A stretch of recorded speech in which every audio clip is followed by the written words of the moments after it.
Hey everybody, Big J Anderson, Mountain View Farms. Glad to see y'all again today. TB on the camera, say hey. Hi. Now, doing a lot more painting. Show you how to do a cut-in on the ceiling. Now, the key is to have a good line. Now, there's no texture on this ceiling, so it's going to make it a bit easier. However, still want to hold the brush properly. Got your 3 fingers here, index on the top, thumb on the other side. Don't have too much paint on my bristle. It's about halfway up, and you got it cupped, almost kind of like how you hold a pencil. So, got it dipped in there. I'm going to come up here, and I'm going to go into my paint here, into what's already there, so you can see that. Nice smooth line. Now also, I'm doing my cut-in part here, the rest of it. Because if you're going to make a mistake, if you're going to bump something, it's going to be the ceiling with the roller. And that's when you really got to be careful. So if you got yourself a good, say, 4 inches or so, more, 4 to 6 inches, you're less likely to do that. Now, one thing I do want to show too is that the way that you prevent like stop, start spot. If I just paint like this all the way down, you're going to see a lot of stop, start places.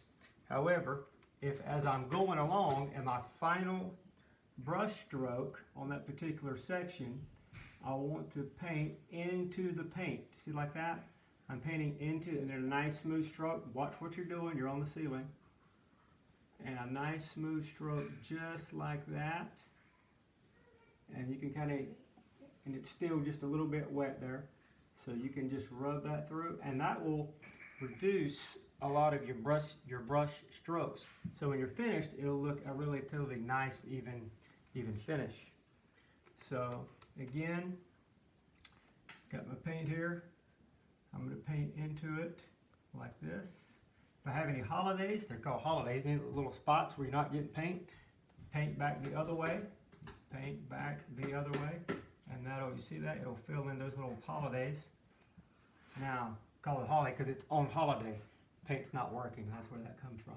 So, anyway, and then again, I'm going to brush that in. So, same thing if you're doing trim, cut in, anything like that with a brush, just run it the other way.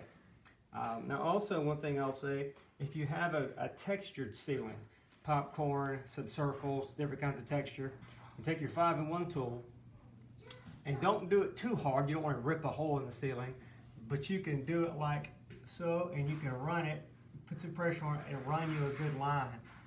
Run you a good line, go through that.